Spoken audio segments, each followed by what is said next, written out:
Sorry.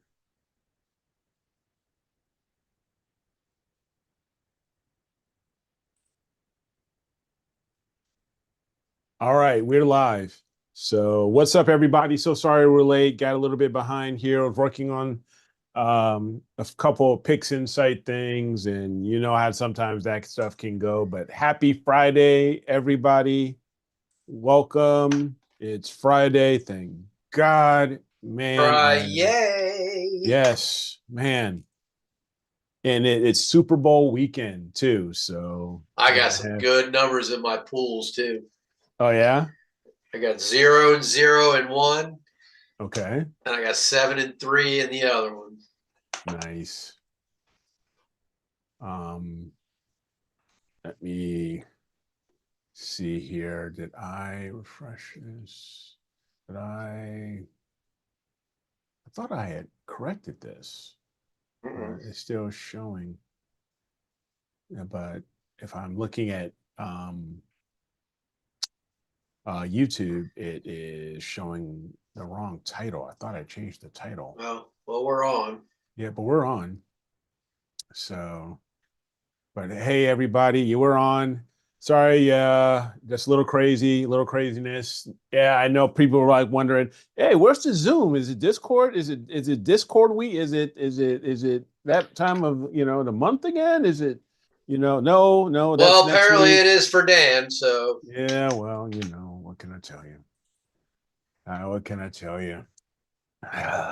So I was, tinkering around in Pix Insight, trying to do some modifications, right? And some updates on work, and images that I was working on based off of a lot of the things that we've been talking about, the and showing with workflows these past few weeks.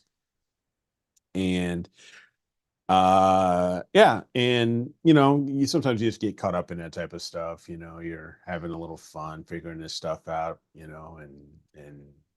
then picking Dave's brain and stuff like that on that stuff, and just getting some insight from Super Dave. so So it's all good. so close out the one we finished. Put up the two you had before, Okay. All right, cool. Let me get that. and Let me get then that. Yeah. we'll show you what he had before, and then what he ended up with after I helped a little Yeah. bit. So let me go here. Let me go here. Let me just get these out of the way so so we can see these a little better once I set this stuff up. Okay. So image that one, and we'll go with this guy. Oh, wrong thing. Okay. All right. So let me share my screen here really quick and show you what you got. Show what Eric's been working on. Just tinkering around with image blend and all that stuff. So yeah. So this is Sharpless 114. We on the North America flying dragons and stuff like that. So this is one that I processed and I did last maybe in 2024. Um, and I figured, I'm working on my website, Actual with Eric, and making some updates, you know, and some changes to improve the layout of the website. So I figured, hey, while I'm doing this, these changes to the website, let me take a look at some of the images and see if I can sharpen them, make them a little bit better, improve on things from the things I've learned, over the past, year or so. So this was the original that I originally did, that was originally on my website. And Dave made some good points on this one. There is a lot of IFN here that I didn't think about. A lot of detail from that, the wispiness and the blue and all of that, which and this was just a straight um and my original HA RGB. I use LRGB combination, throwing the HA in. onto my luminance channel with the RGB and coming with this. Because if I show you the HA really quick and bring that up, there's quite, there's quite a bit of detail, in that RG in this HA. So this is what I use on that luminance in that luminance channel, and then I just flipped it so it could look a little bit more geometrically, correct. So this was the first one that I did. Now, me thinking, hey, I'm going to use image blend and I'm going to do all this and I'm going to make it look better. I'm going to make it look sharper and all of that stuff, right? So took that and let me go to image the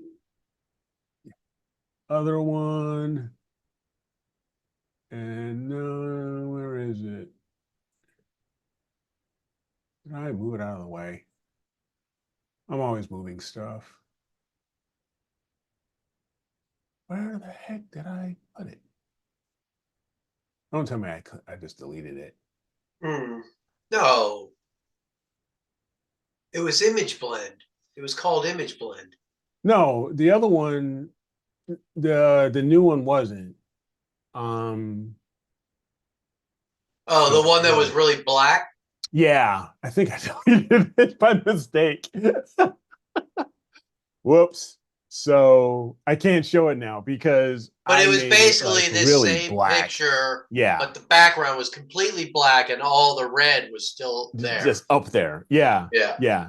So it was like, all right. I thought, you know what? I got a picture of it. So I'm going to show you because I did save it. So I'm going to open it and I'm going to show you what it looked like. So open a recent image file. Yeah. Here we go. There we go. I forgot I saved it. So there was the other. And I was thinking, wow, you know, I got a lot of the HA, I got a lot of the red, the HA, got more detail and stuff like that. I'd love to hear what, others, think. But yeah, it was like, okay, maybe this is pretty decent, right? And then working with Dave again. I mean, Scott, this right here, looking at these two, what are your thoughts on these two? I want to know your thoughts, Scott, because you can speak to this. Well, the one on the left looks like, a cotton candy experiment gone wrong. Um, the other Okay. one, the other one kind of looks like, Looks like blood splatter. it kind of looks like a murder scene. You know, It looks like an episode of Dexter. yeah. So yeah, Right. you got Pennywise on the left, and the clown with the Yeah. Yeah. and then Dexter on the right. Yeah. Right. Okay. No, but I was watching the process, and I jumped in here before we went live, and I really think that maybe you don't go through the whole thing, but you should hit the highlights on what you guys did, because it was really kind of cool to watch the whole process, taking this and then fixing and really pulling it out, because you look at all kidding aside, you look at that one on the left, Yep. and then The you look original. at what you watch what you did with all that process, and how the depth of the picture, it just exploded off the screen. Yeah. It's really a very cool process. You should go through that process again. It really is very cool to see it. So here is the image, out with Graxpert. And what I did, let me see if I can go back to history here.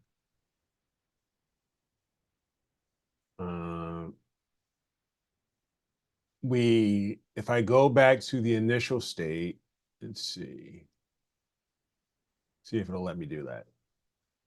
Okay. So we ran Graxpert and to get rid of some of the gradient and to clean this up. So we ran Graxpert here, and then we decided to stretch the Graxpert a bit more. So we went here. So we went from the previous.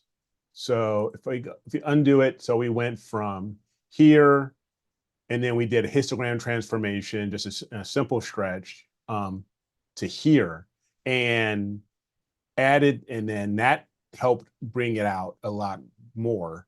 Then we also did the same with the HA, because this is what the HA was before, and then we stretched it a bit more, and we came out with this.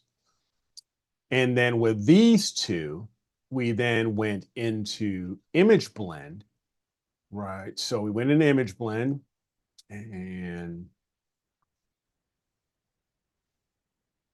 we threw in the Graxpert here, the first one, if I'm not mistaken here, Dave. Then we added the HA, right? And we did a screen.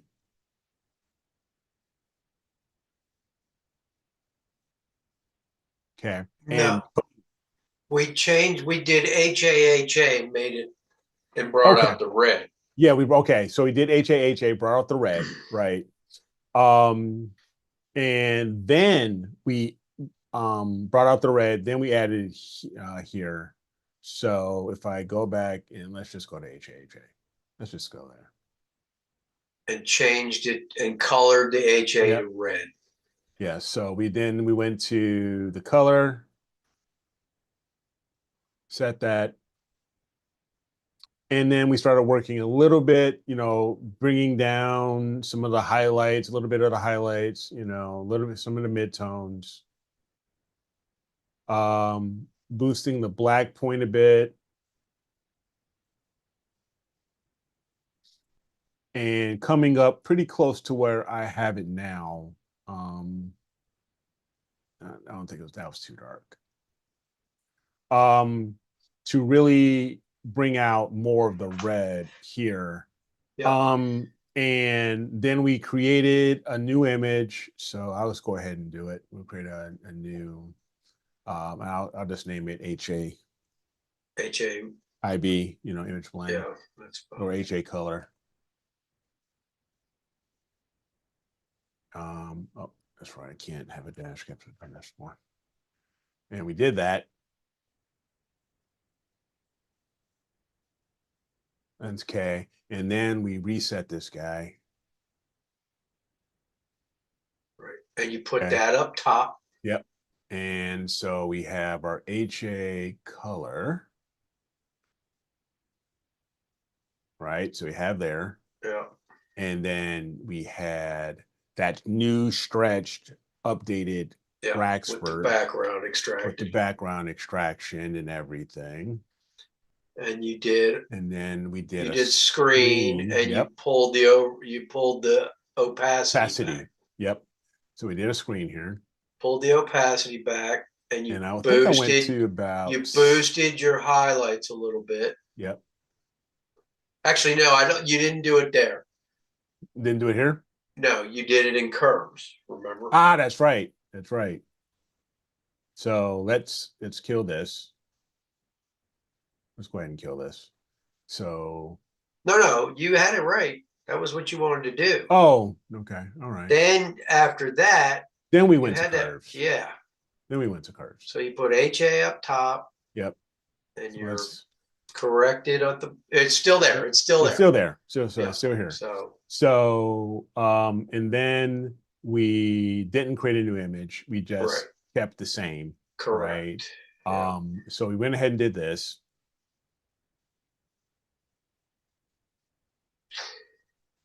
Okay. And we reset this guy.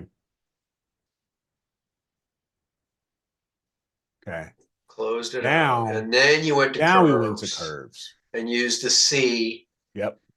to boost the So- color. And so we reset this guy. We go here.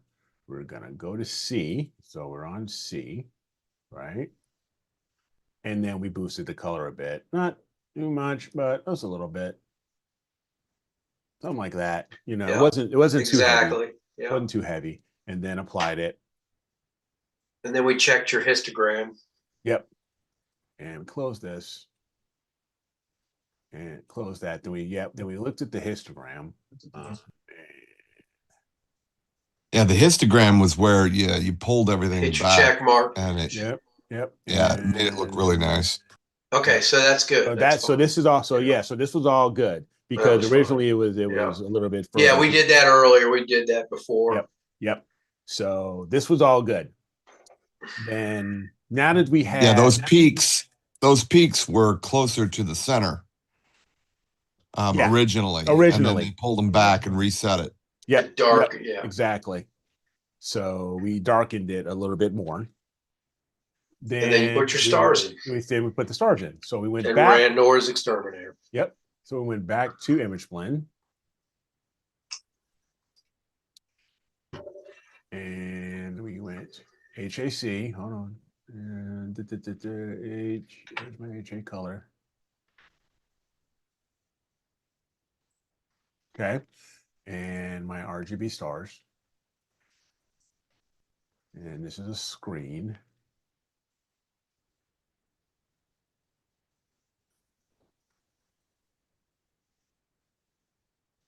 And let's Flip go it. ahead. Yep. Yeah. And then we undid Create, it. Then I created a new image. Well, no, you just replacing the image. Yeah, I just replaced it. Yeah, exactly. Okay, and then we reset, then we flipped it because it was upside down. Okay, image geometry. I'm curious to see how close this one is to the one that you guys did when we weren't on show. Right. Well, let's both of them up side by side. Let's find out. Here we go. So here's this one. And here's it's pretty similar. Yeah. There it is. So, there's a little bit more black point in the one on the left. Yeah. A little bit more black.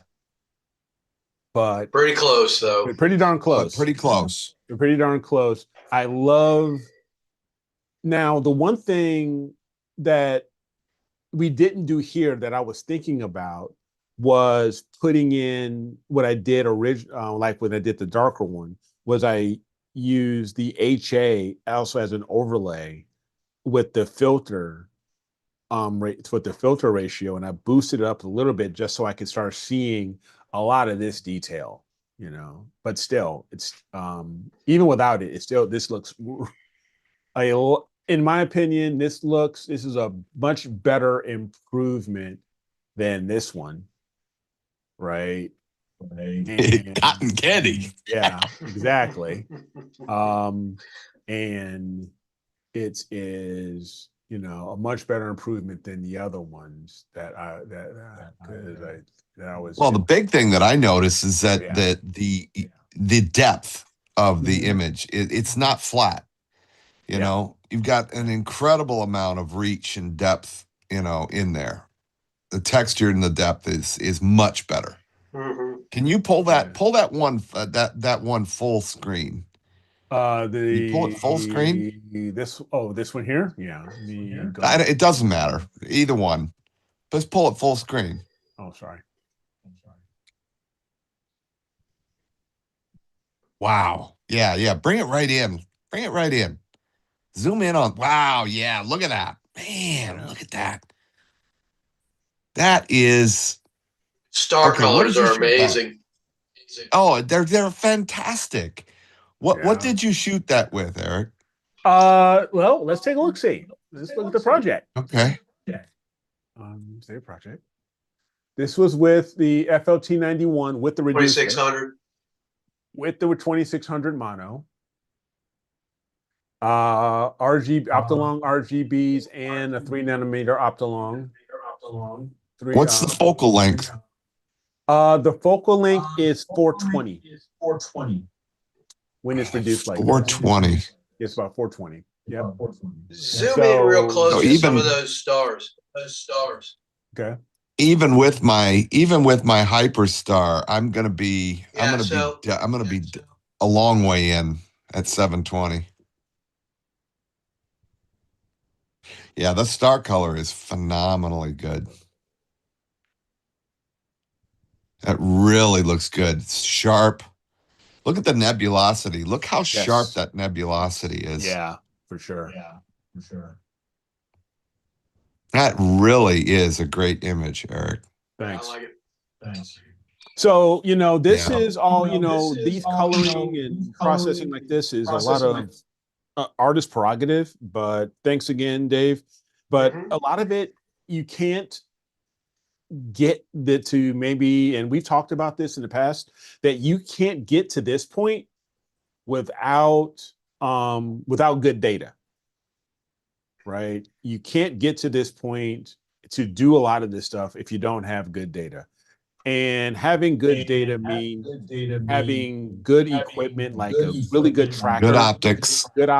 like the William Optics. Yep. Good camera, a nice steady, solid mount. Yep. So What are the frames? What are the length of the frames on these? 300. Okay, so you're shooting 6 minutes. Yep. No, 5 minutes. So I did 5 minutes. I'm sorry, 5 minutes. I did 256 5-minute frames. Okay. And as far as the RGB, it was 75 3-minute. Is that the color camera or is that the mono? This is the mono. Mono. So you did all RGB? Yes, I did. Oh no, I did HA. This is HA RGB. Yeah, that's what I mean. But you did the RGB with the HA. Okay, gotcha. Yes. Did you use darks on that? Yeah, 30. I did. Yep, I have master darks. Okay, you did darks. Okay. I did darks, biases, and flats, of course. So had the calibration frames. So, if you zoom in real close, it looks like you have some weird dark pixels there. It does. If you want to really pixel peep. Yeah. There are some. I wonder if your darks are old or something, and they didn't. They may have been. Your mapping is a little out of wonk. Yeah. But then you got some of those red ones in there too. It's interesting. Yeah. Oh yeah. There might have some of these reds. Yeah. Might be a way to fix that as well. Maybe. With ACDNR. But yeah. But yeah, if you're pixel peeping, then you'll see it. But yeah. From but that view right there, looks amazing. Looks amazing. Yeah, you'll never see that unless you're zooming way in. You'll never see in. Exactly. Well, and I can tell you right now, if you went to resample and doubled the sample size of that, they'd probably be hardly noticeable at all. But that would make that file monstrous. Yeah, that'd make it big. That'd make it big. Well, that's why God invented NAS. Yeah. Right on. WWJD. He'd get a NAS. Yep. That's exactly. Well, now let me ask you guys something, and this is for the ones in the chat too, and for all of our people that we got people coming in. Yeah, we still have folks coming in. Okay. This to me, at any rate, this kind of thing is really where the fascinating aspect of astrophotography is. The acquisition is great, and we can talk about acquisition all day long. We can talk about equipment, we can talk about setups, this and that, what kind of filters, we can do that all day long. But to sit down and watch it come together in processing like this, I really think that more people, especially the geeks that really love this kind of stuff, this is where the rubber meets the road, and I think that more and more people are going to really like the processing end of what this hobby is all about. Doing Sure. more videos. Now that's the kind of question I'm asking right now to the people that are watching.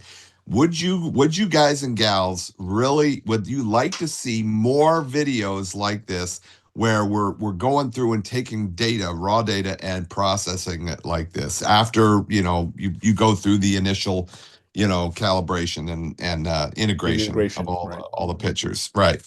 Because Hey, nobody Scott, wants to sit here for real 6 quick. hours. Hey, Scott, real quick. I don't know if it's Yeah. your, do you have on your browser? Maybe it's if you can mute the browser. I wonder if you mute the browser page. I don't I'm know. doing this remotely with my phone right now. Ah, that's That's why. That's why. Yeah, Okay. it's with my phone. So Gotcha. I'm Gotcha. not in Gotcha. front of my main computer. I'm doing this with my phone. Gotcha. Okay. He's in front of his So main girlfriend. Look at that. Look at that. Uh-huh. but I'll mute my mic so that when you guys are talking you're not hearing yourselves.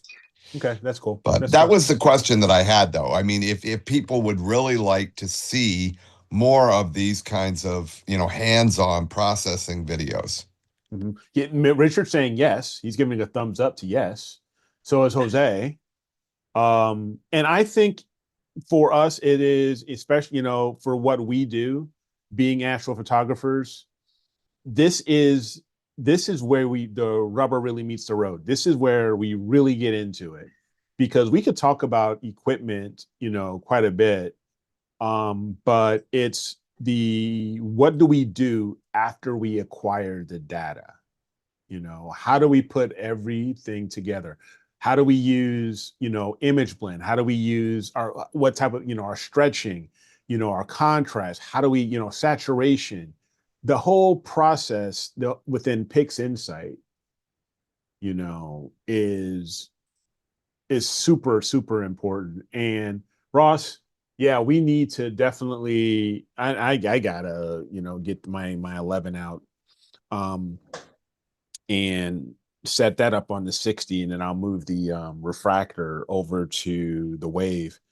I haven't even, got started with the wave yet because I've been working on the rosette. So as soon as I'm done with the rosette, I'll move the FLT over to the wave and get the edge out on this M60, because I want to go after freaking Jupiter. I want to work on Jupiter as much as possible and just figure out, you know, how to just do planetary, because I think, and to let me know opinions and thoughts and stuff like that, and let me know what you guys think too. I think sometimes when we're doing astrophotography, maybe when you're getting started and you don't want to put in a huge investment just yet, a lot of times people just maybe buy the small hockey puck camera, right? They'll get that, and maybe they'll have a Schmidt, like maybe they have a Nexstar 8, an orange 8SE or something like that. And probably they're doing, and let me know what you guys think and what your opinions are, how you guys got started. But maybe I did things a little differently and I just went right after deep sky, whereas other people may have not, wanted to make the investment with a cooled camera and all that stuff. So they just started doing high speed video, right? And figuring it out, just doing planetary. I would like to know how, it would be kind of cool. Maybe next week we can have chats and see where did people get started at? What did you get started doing lunar and planetary? And and that using high speed video and less expensive cameras, and then you moved into deep sky after you've maybe gotten a little bit more experienced with planetary and you felt a lot comfortable with planetary, and then you wanted to take the next step. I'd be kind of curious to hear how people started out. You know, the thing planetary too and is that One at a time, guys. different processing software and stuff like that as well. Mhm. yeah, you know, and the thing too is that you know, people will, if you don't have a lot of experience with the hobby, you know, you have a tendency to look at things like cameras and telescopes initially. And you know, you can have the best telescope and best camera out there. If it's sitting on a substandard or crappy mount, it ain't gonna matter. So, you know, as far as I'm concerned, if you're really looking for where to start spending money, you know, put it into a good mount. The Yeah, other but stuff, bring it along. not only that, to your point, Scott, I totally agree with you. But say if you're just getting started and maybe you have, because I started with a Nexstar 8SE, you know, the Alt As, you know, 8SE. So for me, I didn't, it would probably for someone, if you have that type of a setup, high speed video photography may make a bit more sense to get started with something like that because it's all as, you know, you're only Correct. taking 30-second shots, you know, images, so you don't need that super mount just yet, right? And then when you go into deep sky is when you really need the mount, right? That's when you really, really need a solid tracking mount. Well, and not for nothing, you know, with these new smart look with the dwarf and Mm-hmm. stuff like that, all you need is a good tripod and a ball mount, and you you can take minute and a half long photos. Yeah. And these things are amazing, you know, the images you can get from these things. And as far as a starting point, Mm-hmm. that's an incredible starting point, Yeah, for you sure, know. for sure. I mean, because with that, you can do something like with a dwarf, and we've saw, you know, I'm not talking about the dwarf mini, but the dwarf 3. We'll be you know, we're gonna have dwarf on for Astropalooza. Don't forget Astropalooza for February 28th. So don't forget. Um, But they apparently, you know, Francisco has been doing videos using his dwarf mini mhm. and saying how easy it is and setting it up and polar aligning it and everything. He's like, it is so easy to do. Yeah. And he's gotten some amazing results. Mhm. And, you know, that's pretty cool stuff. And, you know, they actually have their own processing suite and everything that Mhm. you have to, I think you have to have a subscription to. Okay. But To if dwarf? you already have PixInsight or something like that, you could just, you know, take the files and put them in there. Are you referring But to dwarf? yeah, Okay, they have dwarf their has own their own suite. onboard processing suite Gotcha. that you can do as you're live stacking. It'll do the processing and everything. Right. It's And that's a pretty. great way, and that's a great way to jump into, you know, if you're doing deep sky, because you can't necessarily, because of the focal length and everything and the camera. I don't think you can necessarily do planetary No, you're because, not going to do but planetary, but but you're going for to be able to do deep deep sky. sky, right, Yeah, right, for yeah. sure. So yeah, I mean, I I think mean, would be a you're not going to get planetary nebulas and galaxies right unless it's Andromeda Andromeda. or you know stuff like that. But I mean, you'll be able to get Orion, Horsehead, you know, a lot of the bright nebulas that are, you know, everybody's doing. Yeah, So Yeah, pretty everybody's much doing them. anything in the Sagittarius arm, you know, Mhm. is going to yeah, be available on that Dwarf 3. yeah, yeah. Yep, for sure. So yeah, I would love to know, you know, here in the chat, you know, next week during our Zoom get together, we can have a little chat about getting started. Like, how did you get started? Did you start with, you know, doing planetary or anything like that, or lunar, you know, using a DSLR and just getting familiar with stuff and I doing did high lunar speed with my video? cell phone. See, there you go. And just getting familiar with, you know, just the processes and everything. Then when you felt comfortable and ready to move into deep sky, you did that, because I think I jumped ahead. I think I just skipped I skipped planetary completely, even though I had a Schmidt. I'll be right back. And yeah, and went just right in the deep sky. So Well, I know for hey, sure I did. yeah, you went right in the deep sky with the 14, didn't you? You didn't do planetary, did you? You just went right into deep sky, yeah. No, I wasn't really interested in planetary. I mean, other than just visually, looking at planets. I wasn't really interested in taking images. That of course has changed over the years, but I was more interested in deep sky. I wanted to be able to do, and the Schmidt offered that, that flexibility, the edge, you could shoot from the back of the scope, or could shoot from the front of the scope, with a hyperstar. So for me, it was the right choice, but Yeah. it's not for everybody. Yeah. Yep. It's not. Yeah, It's matter not of for fact, everybody. It really stay away depends. from the Schmidt initially. Go to a refractor. Yeah. Yeah. Start with a refractor, Yeah. and if you get the bug, you can always go for the Schmidt later. Yeah.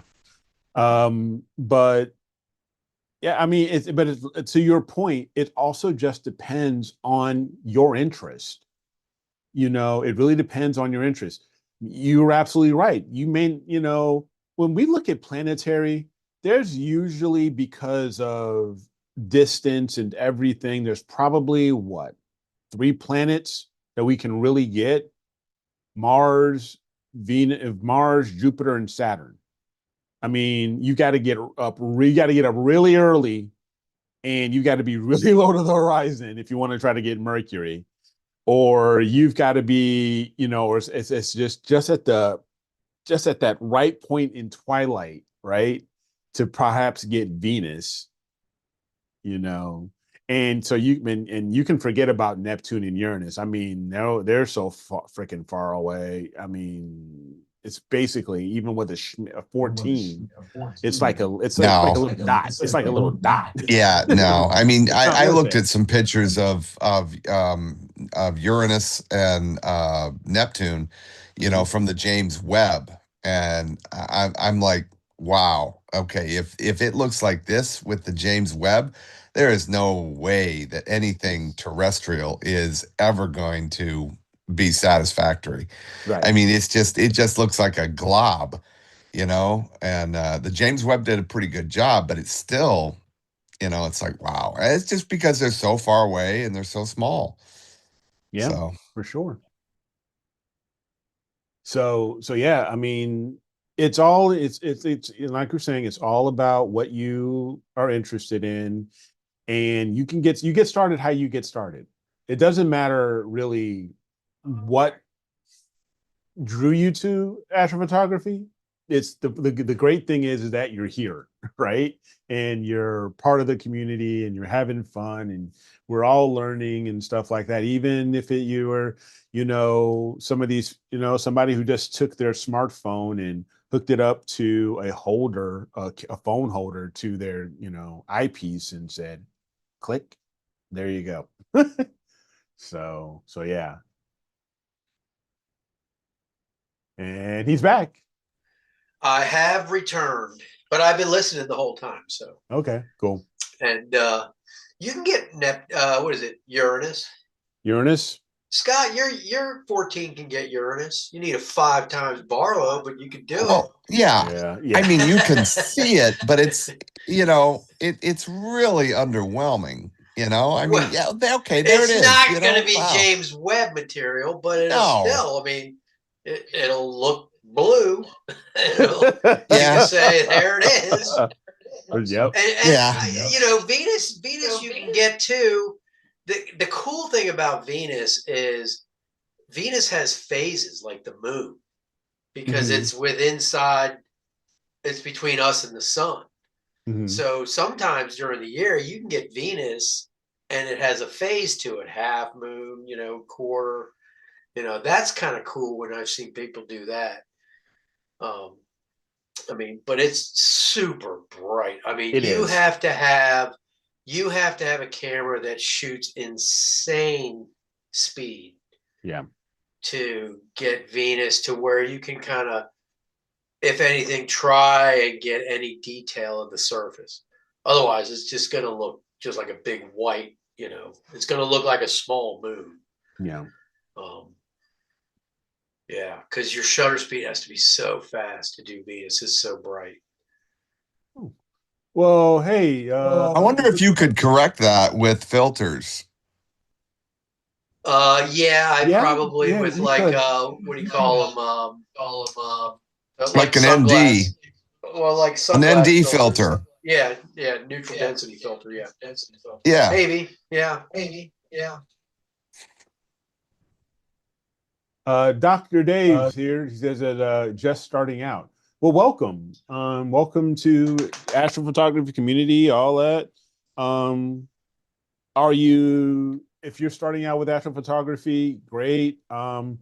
Be interested. Dr. Dave, what are you interested in shooting? Are you interested in the planets, or are you interested more in deep sky and the galaxies and the nebulae, or are you kind of interested in solar and all of that stuff?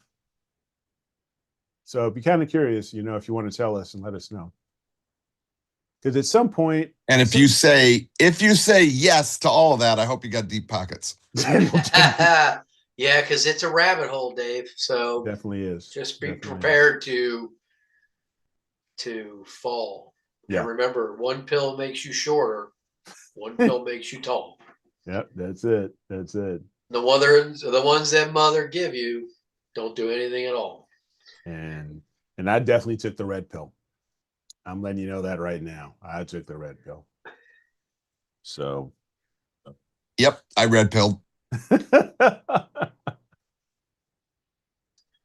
Is there such a thing as a burgundy pill? Because that's even deeper red than red.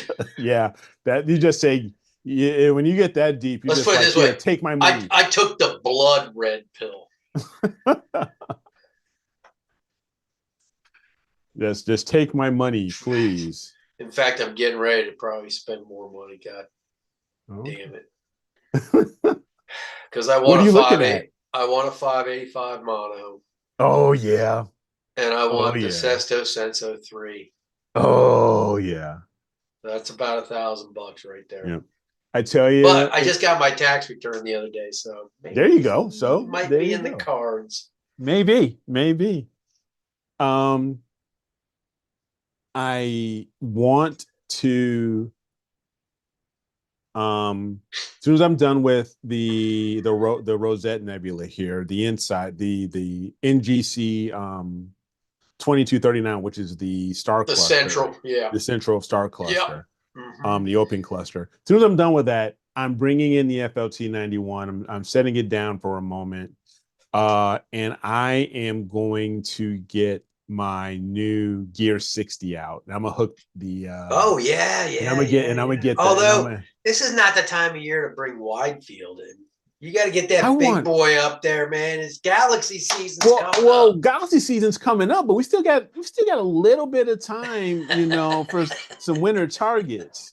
There's still some winter targets, and with that 585 with these small pixels, I want to see if I can get it. I want to see if I can get Orion before he goes away. Because by March timeframe, you're looking at mid-March, it's setting pretty good. But maybe if I have enough time, maybe I can snag Orion just with that 300, with the running man and everything, and those clouds. Oh my gosh. The clouds around Orion, the thickness of those suckers, it's ridiculous. It is absolutely ridiculous. And it's just one of those things that I want to go after and see if I can, how long. I probably can only get maybe 30-second, maybe 45-second shots, because I want to get the trapezium. I want to get that core. I want to get those stars. I do not want to blow those bad boys out. Yeah, that's an easy one to blow out. Very much so. It is very easy to blow out. I mean, because it's so freaking close. The surface brightness of that thing is just absolutely insane. It's just as bad as, Andromeda. you know, to, you know, when you have these crazy, you know, bright cores and stuff like that. Are you talking about Orion? Yeah, Orion. Yeah. Oh, yeah. Yep. Yep. And you see that right there, Eric, and I still have this idea about those bright cores that, you know, if you were to take some data with an ND filter, you know, and then layer that in on top of, you know, so that you can get the detail of the bright core, Mm-hmm. you know, without blowing it out, and then layer that in on top, so you'd have an extra filter, you know, that you would be using, but it would allow you to shoot that so that It tones you down know that you brightness. it tones it down, and then you could Yeah. layer that in on top of your other image. Yeah. Yeah. I hear you. I hear you. I talked about this years ago with Dan, and he didn't think it would work, but I'm still wondering, you know, if that whole because I've got lots of ND filters in my terrestrial, you know, work. I use ND You filters use them for all all the time kinds of stuff. for Yeah, terrestrial photography. Yeah, absolutely. you know, You've got a lot of them. and why wouldn't it work? I mean, show me where the glitch is, where it wouldn't work. If I'm wrong, I'm wrong. You Right. do what now? To use ND filters on Orion to help tone down the core. The core. But it's the problem is with Orion is you almost have to do multiple sessions at different exposure lengths And use to HDR. create an HDR image. Mm-hmm. So you need to do really short to get the core, but you want to get the long to get all the surrounding area as well. Because and the thing is, if you're using NDR filters, then you're not going to get that nice surrounding area that you want. Mm-hmm. Steve Miller did a video a few years back where he did that. He took like 15-second exposures, 30-second exposures, minute-long exposures, and then like 3-minute long exposures. And he blended them all into an HDR image in PixInsight, and it turned out unbelievable. Okay. I mean, it's a lot of work, and it's a lot of, you know, but now here's with new scripts like Image Blend script and stuff like that, might be a little easier to do. You'd end up with, you know, you'd have to process each separate image and then have to somehow image blend them all together in order to get the detail you want. I mean, and there are scripts out there, you know, where you can create an HDR image and stuff like that with what the data you have. Yep. You know, I did that with my Orion this year, and you know, it's fine. I don't mind that the core looks blown out. Of course it looks blown out. It's one of the brightest objects in the night sky. Yeah. You know, that's the thing about Orion. But it's all the surrounding stuff around it. I mean, I think the image I got of it this year was the best image of the Running Man I've ever gotten. And, you know, and that part is beautiful, you know. Now, here's the thing, but here's the thing though with Orion and see for me that I want to go after that the trapezium. I want to go after those stars in the core. That's a challenge. Well, then just take 15-second exposures and take 1,000 that's the challenge. Yeah. And because that's the challenge, right?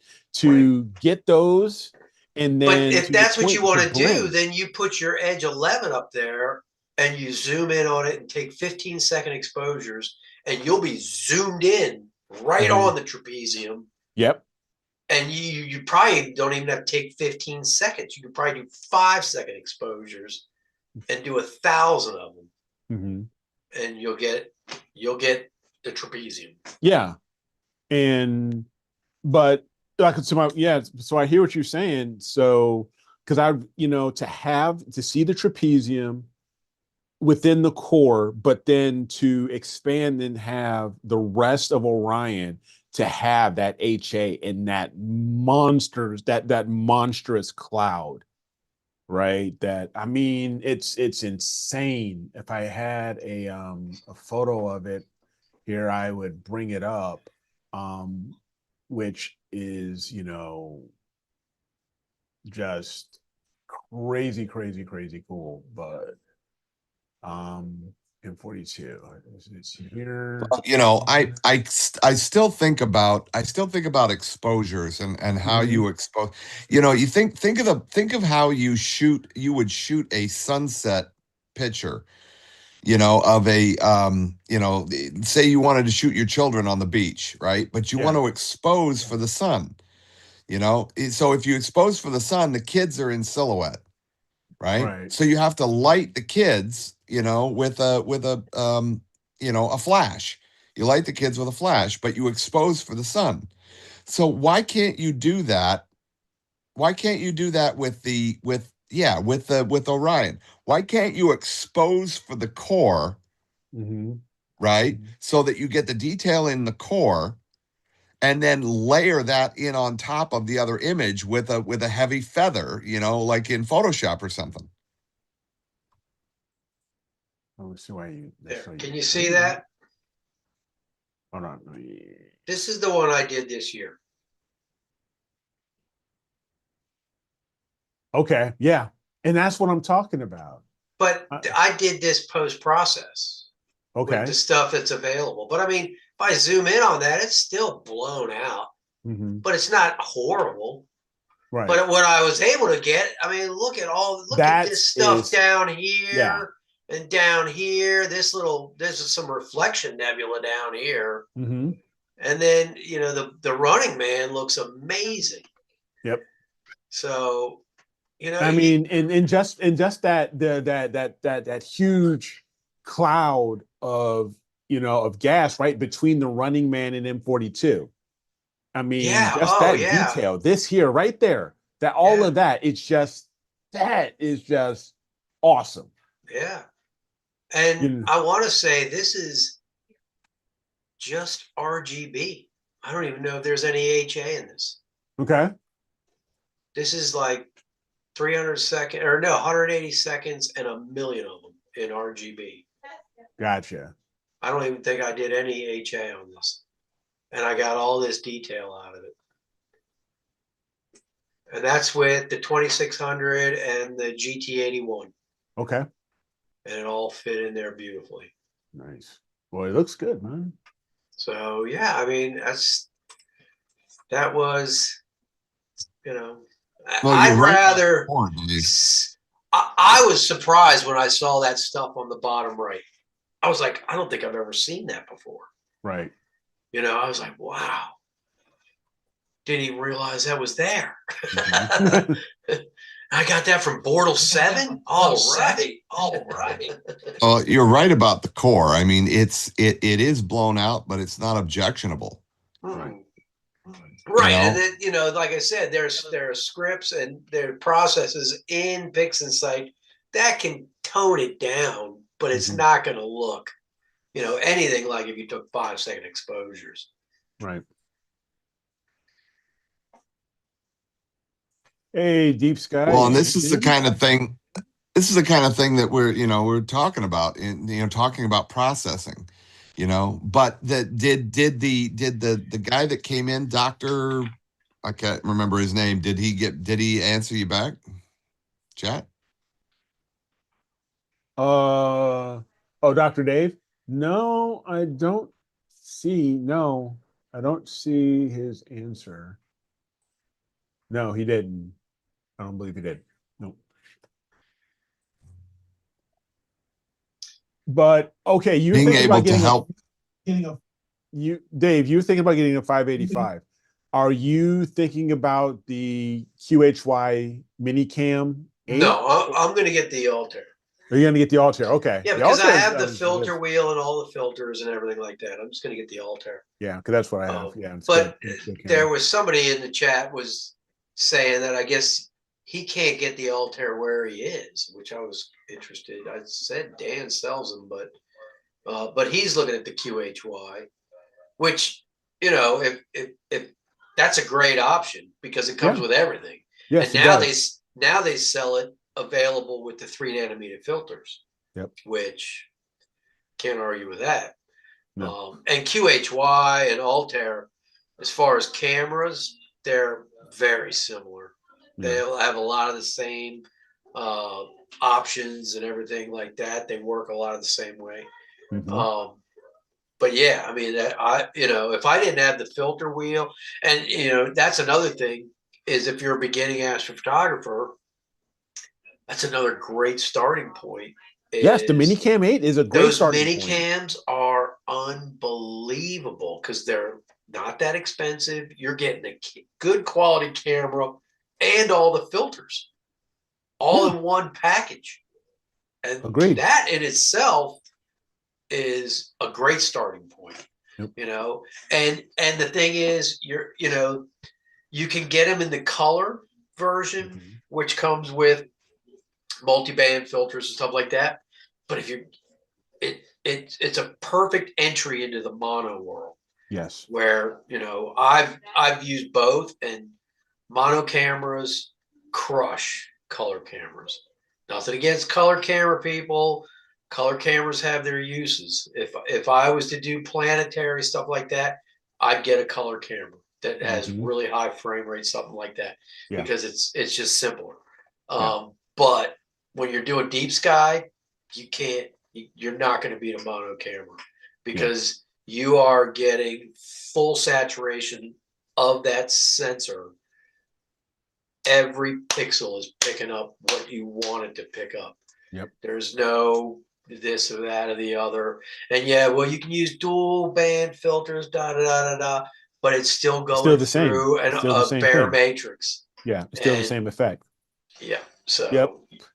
And see, for me, with a one-shot color for me at this point, because I've been using mono, a couple years now.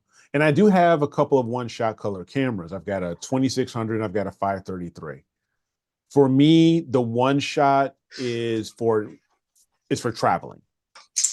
Say if I'm going out and I'm going to a dark site and I'm not going to be in that area and under those skies again for quite some time. Color, absolutely all the way. I could see that. I can see that. I can see using one-shot color for galaxies. Yeah. Would be beneficial, from a dark sky site. Yes. Yeah. Not for my Bortle 7 skies. Yeah, no. Like for my backyard, I'm gonna be using mono all day. Yeah. Because as for you, it's the light pollution because you're in Bortle 7. Me, I'm not there. It's for me, it's the detail. It's grabbing, to your point, every photon, every bit of light is getting the color that I want. Right. So I can get that detail. But if I'm going back to New Mexico or I'm going down to, Winter Star Party in Florida or something about there, and I only have 2 nights of, worth. Well, you want to get as many targets as you want to get as much as you can. A one-shot color is going to be the one.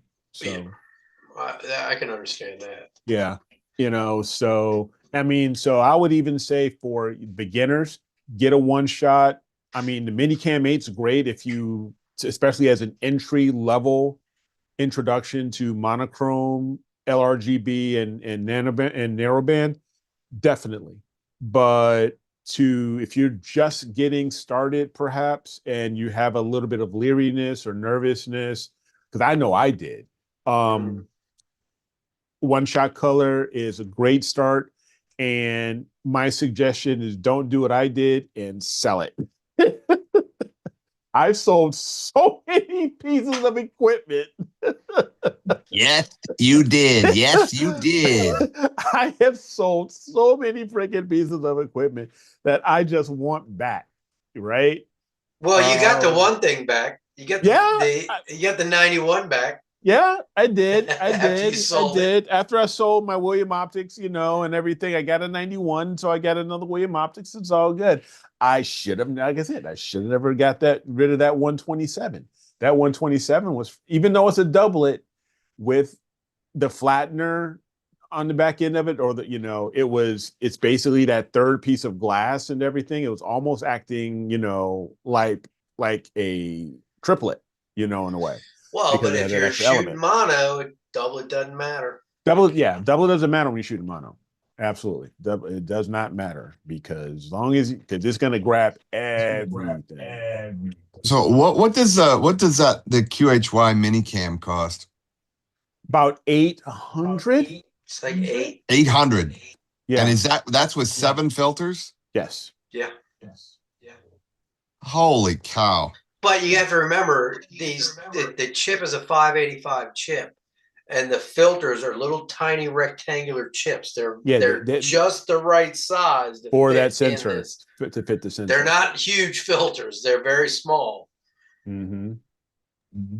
Yeah, but I mean, as long as you're getting the image, to hit the sensor the right way, who cares? But I mean, just to give you an idea, I mean, the image train on my C14 at the back, from the corrector, from the focal reducer to the camera, there's about $6,500 in that image train. Wow.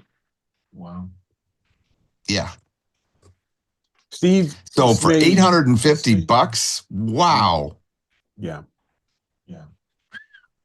It's a great entry level. It's a great introduction to mono for sure. Steve, looking up, I found that the one-shot color is superior for dark nebula, galaxy, and some reflection nebulae. I've used my 2 mono cams, but better results with one-shot color, especially for dark nebulae. Yeah, interesting.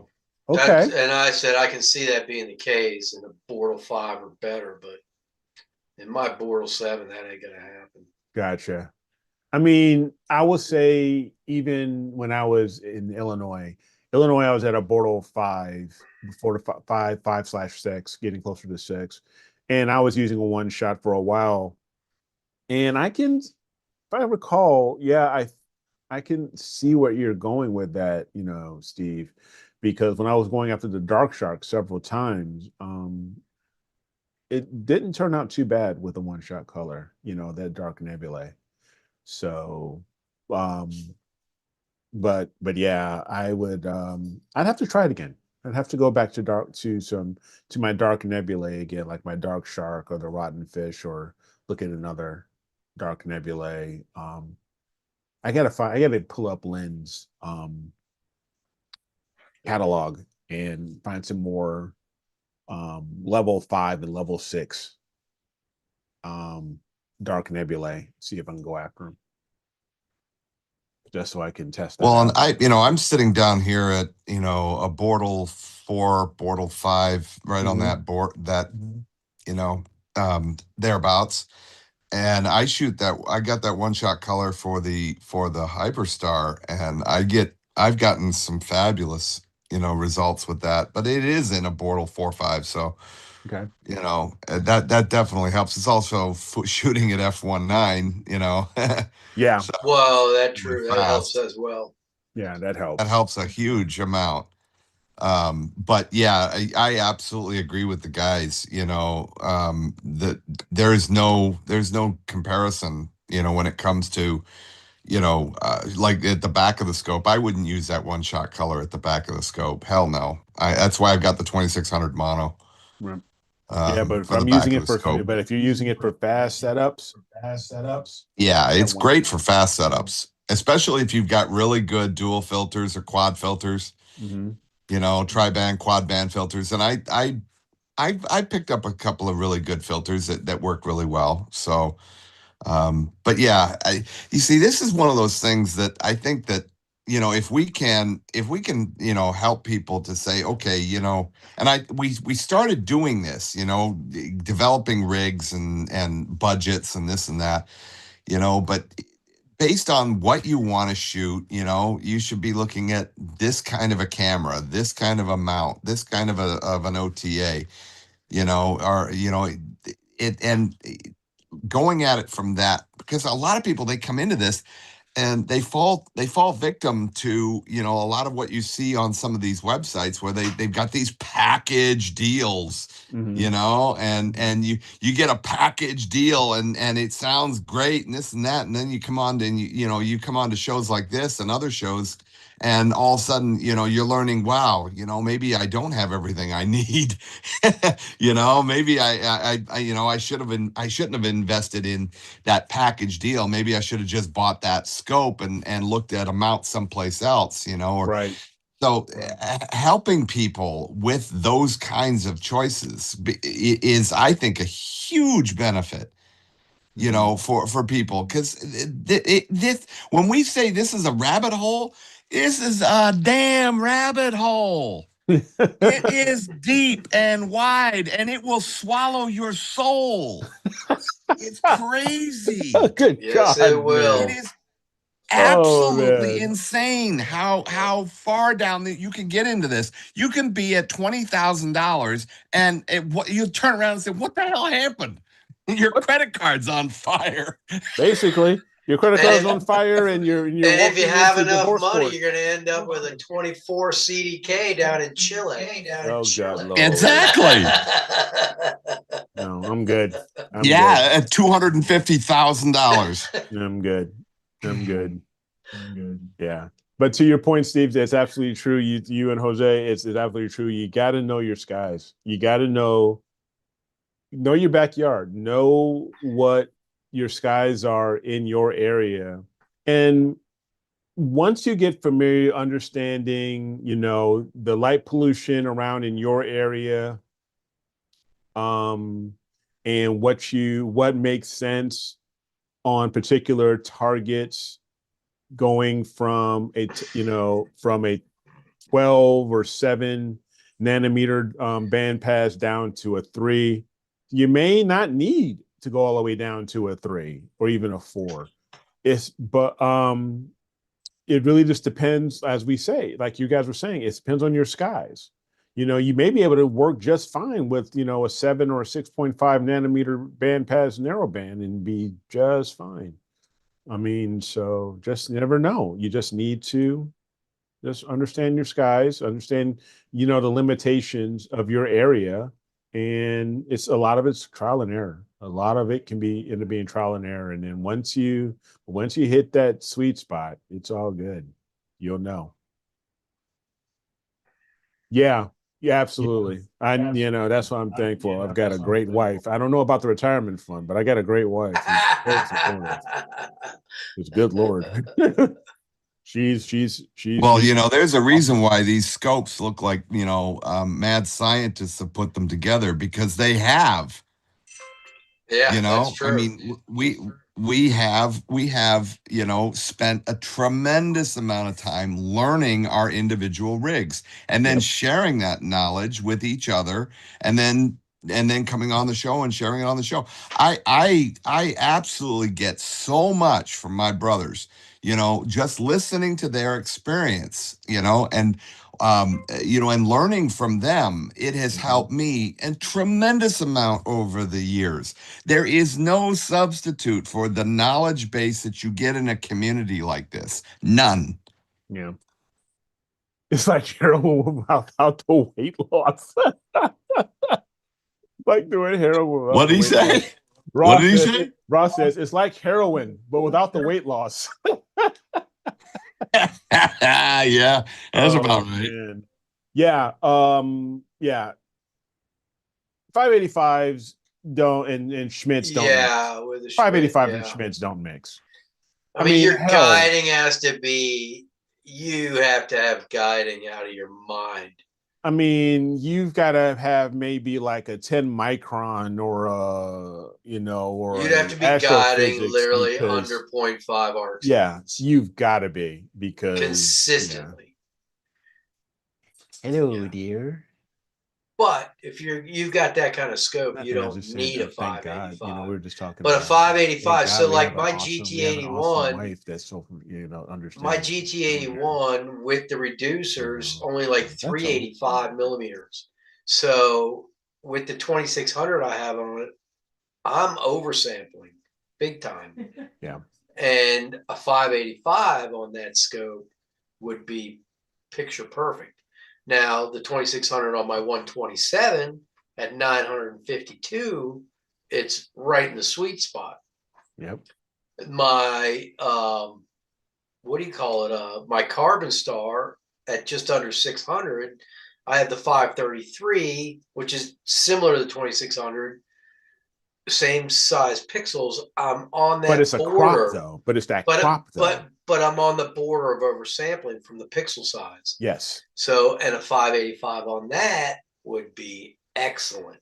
Mm-hmm. So that's kind of why I'm looking at a 585, because I can use it on the Carbon Star and I can use it on the GT81, and because it's cropped in a little more, I can do some galaxies with that Carbon Star, like the Whirlpool and stuff like that. It'll be cropped in nice, and the detail would be really good. And then I can use the 127 with the 2600 and get smaller galaxies, that are further out and not be over or under sampled at all. Well, and you see, and with where I'm coming from, the 2600 color or mono for that matter is great for the front of the scope. There's no issues there. But I put that 2600 on the back of the scope. I have to bin too. So there may be a better mono camera for the back of the scope than the 2600. For the back of your scope? Yeah, for the back of because it's shooting at 2737. I'm way over well, not way oversampled. Well, I am oversampled. But if you're using a mono camera, you can bin it 2x2. Yeah. And that's exactly what I'm doing. Yeah, and then but there may be a better choice. Well, there are some other choices out there, but if you don't mind spending the money. Yeah. See, this is why, we also talk about, right equipment for the job. So here, like a 585 with the FLT 91. Right. So anything probably 600 millimeters of focal length and under, a 585 would be great. Because if I just switch it to 600.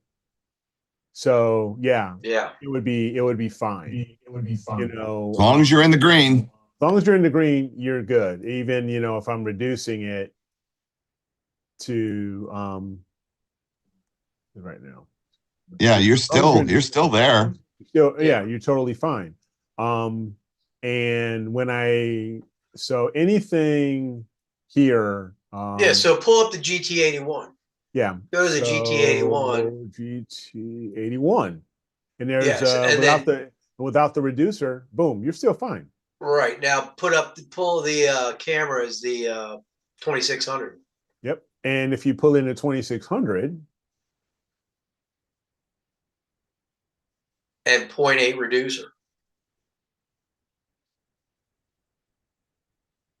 See, it's you're creeping up. You're creeping up, but you're still fine. Yeah, but you're still good. You're still fine. But now throw my scope. But no, because you still have the focal length at 535. Knock that down to 385. Well, this is with it reduced. No, but it's not 585 out of the box. What is it out of the box? I don't know, but put that at 385. Or it's like 365 or something like that.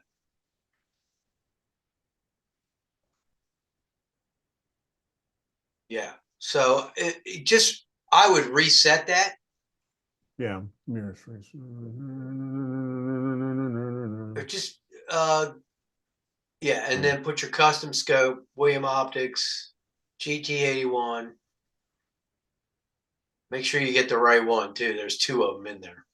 There's a 71. There's the 80. You want the original one, not the 5 element. There's another one? Yeah, well, I don't have a 5-element. Mine's the original style. Gran Turismo 71. This Yeah. one, this Not one. that it's not the it's not the WIFD though. Is the 5.9? Yeah, that's it. Yeah. Okay, so you had 478. And then put the reducer in there. 0.8. Yeah. And the 2600.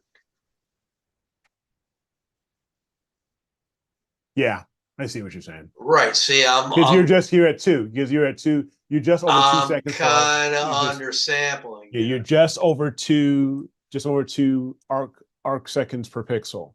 Right. So ideally you want to be at 2 or below. You're just a hair over. Yeah. You know. So yeah. But if you put the 585, Yeah. now put the 585 in there. Yeah. And I'll bang right in the middle of it. And even if you're using a reducer, yeah, you're good. You're at 1.5. So yeah. Well, now pull in my scope and see your scope. See which camera. Good Lord, your scope. It's the 14 edge. There you go. Not Hyperstar. That's the Hyperstar. Let me see. That's the Edge HD. That's the there we go. Edge HD. There you go. And 0.7. 7. See, yeah. With the 585, you're oversampling. Not gonna work. Crazy. Not gonna work. You're oversampling like crazy. But if you put the 2600, put 2600 in. oh, you're still oversampling. Still oversampling. But now hit bin. That's oh wow. Bin that at like 4x4. Now you're in the mood. Now you're in there. Here's a question now. Let's look at this. Let's go with the 6200.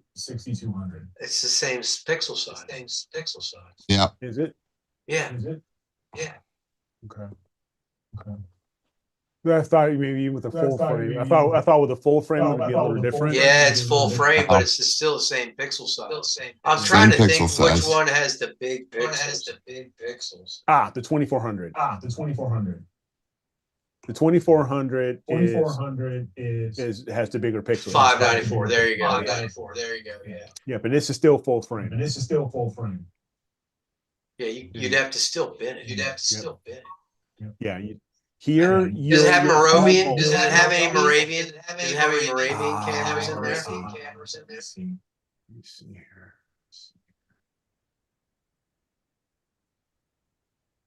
No, it doesn't. That's what wait a minute. Here's some Moravian. Oh yeah, there you go. Yeah, try that one. No, that's so pixel size 6. Mm-hmm. There you go. G3 11,000. You're right in the wheelhouse. What do you do if you go 1 by 1 on that?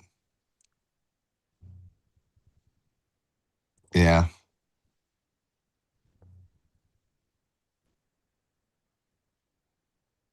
But yeah.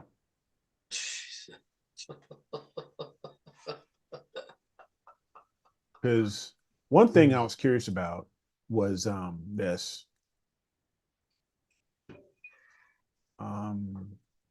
Where is it? The 432. And this is just a basic, this is an uncooled camera, but it has those large pixels. This has been more for solar, but I have been seeing some folks use this for deep sky. Now, there is the Apollo, which is what I have, and which is a 432 player 1, and it is cooled. The Apollo M Max here. Oh, and that's cool. Yeah, Oh the yeah, Max yeah, is yeah, cool. yeah. The No, Max is there you What do go. you cool. what do you get? What do you get at 1x1? You're gonna be back to what the You're you're gonna be gonna be understand Yeah, oversampling. oversampling. there's got to be a Yeah. camera that can the mono that can work with that I scope. haven't found it yet. Trust me, I've been hunting, with the even with the 11, With the 11, dealing with my 11. So I've been hunting. so I've been hunting. You know, it says that it's oversampled at 2x2 binning, but you look at some of the images that I get with that scope, and it really doesn't look all that bad. Mhm. See, the thing is with when you get to this type of when you get this pixel size, it gets so big, the detail, I mean, it gets really soft. And I mean the stars seem a little bloated. That's why I don't want to go beyond 2x2 binning. Yeah. Because I've seen some folks using this camera Yeah, and but on it's a mono camera, Scott, binning is not a big deal. No, it's not. And that's what I'm getting at, is that the images are not that big a problem. Mhm.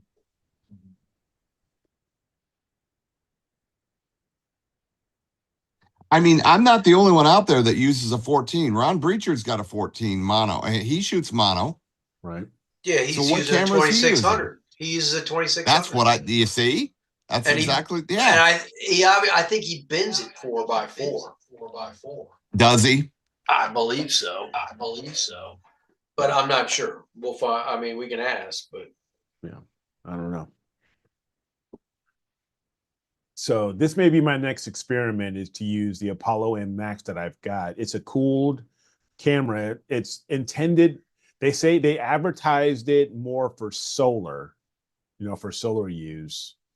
But I got it, because I want to use it with because I want to find an answer for a long focal length scope. I want to find a solution of it for a camera.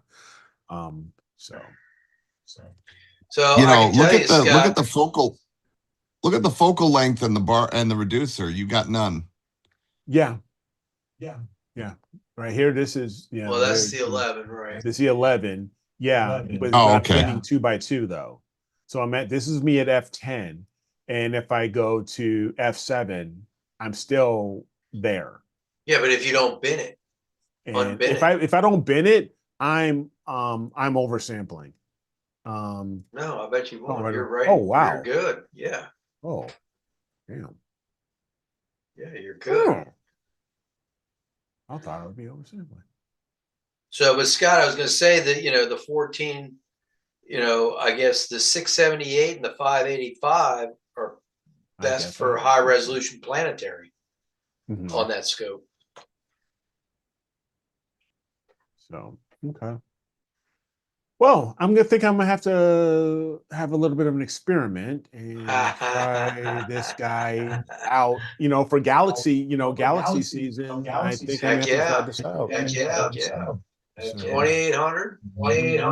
So if you put the 14 back in there, just put the 14 back in there. Where was it at? Just on the edge. You're just at the edge here, bud. And this is 1x1 with the reducer. So that's not bad. That's not bad at all. That's the Player One Apollo. How much is that camera?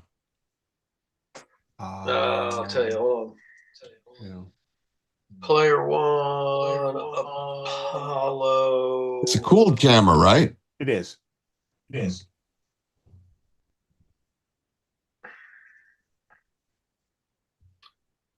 Just for the camera itself, it's $800. Oh God! You know how much I paid for the freaking 2600? Well, $799. No, so $800 for the hockey puck. No, this is no. This is for the cooled camera. This is for the cooled camera itself. With the why is there such a big discrepancy in the price there? This is with the filter wheel and the OAG. Which I don't need. Right. but for the camera by itself, Camera by it's 800. itself, it's 800. Oh, I see with the package. I see I with the see what package. you're saying. I see. Yes, with the package. Yes, with the package. What size is the thread on that? This The guy, 54? no, I want to say it's a No, I want to say it's M42. Is it a 42? I think it's a 42. Hold on, because I've And got it's a one. 17.5 millimeter back focus? Yeah, hold on.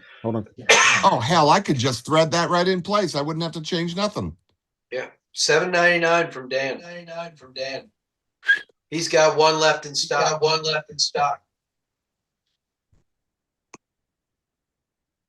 Well, screw me sideways with a spoon. You want to call him right now? Tell him put it in the cart. Dang.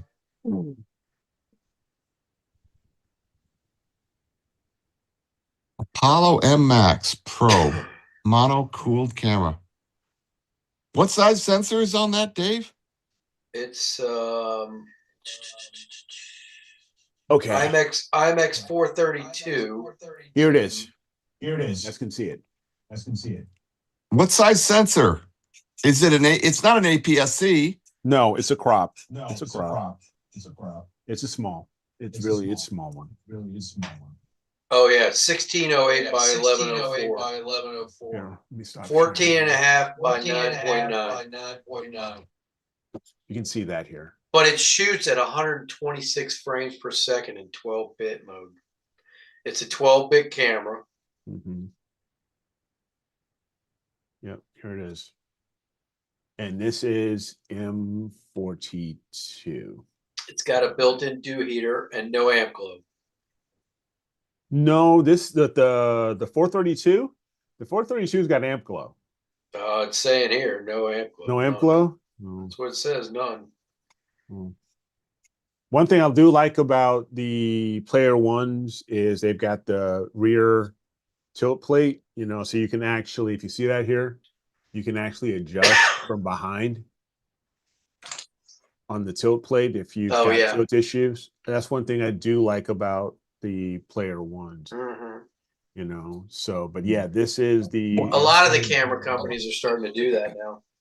You know, and this is 1. That's another thing. This is only. God knows I love to adjust from behind. Oh, good Lord. I'm gonna put you on permanent mute. Oh, good Lord. The only thing that it's a bummer about the 432 and everything is this is only 1.7 megapixel. Yeah, that's what I say. It's really soft. Well, because the pixels are 9 microns. Yeah, and it's a crop sensor. It's not, you know, if it was 9 microns at full frame, it'd be much better. Megapixels. Yeah, it'd be much better. Yep, I get it. Well, I'm not gonna invest in a new camera this season. I'm gonna play around with a 2600 and see what I can do because I know do fine with it. I've seen what Ron Breacher is getting with his stuff. I've seen God damn it, why can't I always forget his name? In Australia. Oh, Dylan? Oh, Dylan. Yeah, Dylan uses 2600. Yeah, and he gets amazing. His images stuff. are amazing, and he's using a 14. Yeah, you know, I'm gonna play around with it and see. Okay. All right. Well, we are at 9:45 now. We've taken a little bit more time because we did start a little later than expected.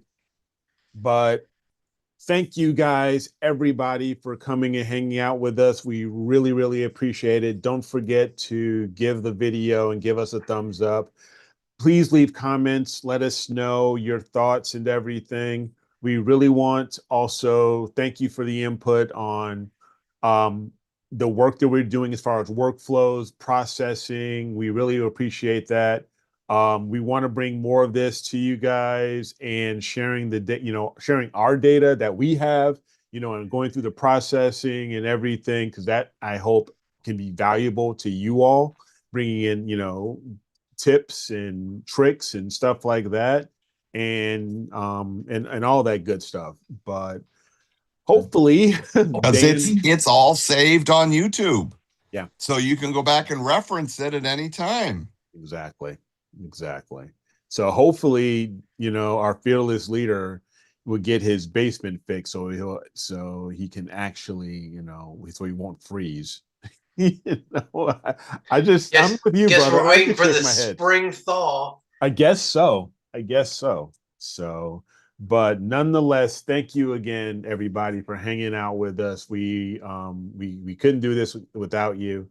Don't forget to go to astroworldweb.com and vote for the image of the year for 2025. We're going to announce that on Astropalooza. Astropalooza is on February 28th. That's Saturday. We're going to have a great lineup. We're going to have Steve Malia from Starfield. We're going to have Steve Miller on. We are having the Masters of Pix Insight. We are having Wilfredo's going to be on doing some solar with us. We may even get Simon, the accidental astronomer, on. So hopefully he can come and hang out with us. And we're going to have Trevor Jones here from Astro Backyard. He's going to be coming back and hanging out with us, and having a lot of fun. So don't forget Astropalooza 4 coming on the 28th of February. But until next time, thanks again. And as always, keep imaging, keep educating, and clear skies. And we will see you guys on Wednesday. Have a great weekend. Seahawks, go Hawks! Because Pats suck.